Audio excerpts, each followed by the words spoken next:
ইলিশ পাতুরি খেলাম, ফাঙ্কাস পাতুরি খেলাম, শুটকি পাতুরি খেলাম, আরও অনেক রকম লাউ পাতা দিয়ে এভাবে তৈরি করে খেয়েছি।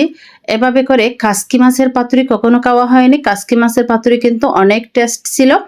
এই যে আমি এখানে কয়েকটা রসুন আর কাঁচামরিচ এভাবে করে একটু করে ছেঁচে নিব। আপনারা চাইলে কিন্তু এই কাজটা শিলপাটাইও করতে পারেন। আমার যেহেতু এত সুন্দর একটা বাটনা আছে, আমি আর শিলপাটা কি জন্য বের করব, এই জন্য আমি এই বাটনায় করে নিয়েছি। এখন পেঁয়াজ কুচি আর টমেটো কুচিকেও এভাবে ভালো করে একটু মিহি করে নিব। এই যে আমার হয়ে গেল। এখন আমি কাসকি মাছগুলো আগে থেকে ভালো করে পরিষ্কার করে রেখেছি।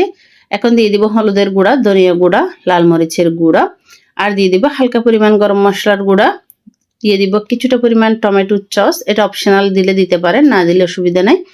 আর দিয়ে দিব কিছুটা পরিমাণ সরিষার তেল, দিয়ে ভালো করে এই মাছগুলাকে মশলার সাথে মিশিয়ে নিতে হবে। তো আজকের এই কাসকি মাছের পাতুরি রেসিপিটি যদি আপনাদের ভালো লেগে থাকে তাহলে রেসিপিতে একটি লাইক, কমেন্ট, শেয়ার করে অন্যদের দেখার সুযোগ করে দিবেন। আর নিত্য নতুন রেসিপি পেতে পেজটি ফলো দিয়ে সাথে থাকতে পারেন। কে কোথায় থেকে ভিডিওটি দেখছেন অবশ্যই জানাতে ভুলবেন না। আমি এখানে আগে থেকে কয়েকটা লাউ পাতা ভালো করে পরিষ্কার করে নিয়েছি। সেই লাউ পাতার মধ্যে দিয়ে এভাবে করে পেঁচিয়ে নিলে তৈরি হয়ে যাবে কাসকি মাছের পাতুরি। তো আমি আরেকটা দেখাচ্ছি আপনাদেরকে। এই যে মাঝখানে আমি কাসকি মাছগুলো দিয়ে দিলাম। এভাবে করে লাউ পাতাটা চারপাশ থেকে এভাবে করে ঘুরিয়ে ঘুরিয়ে মুড়িয়ে নিতে হবে।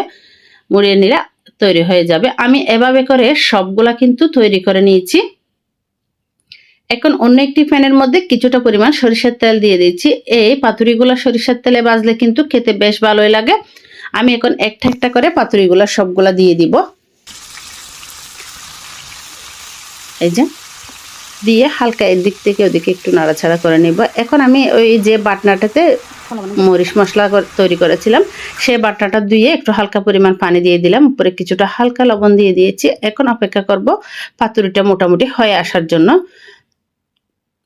তো আমি একটু ঢাকনাটা তুলে এভাবে করে একটু উল্টিয়ে দিব। প্রায় 3 থেকে 4 মিনিট পর আমি চুলার আঁচটা মিডিয়ামে রেখে কিন্তু এই কাজটা করছি। অবশ্যই এখানে আর পানি দেওয়া যাবে না, এভাবে করে তৈরি করে নিতে হবে। এখন ঢাকনা দিয়ে আরো অপেক্ষা করব 3 থেকে 4 মিনিটের মতো।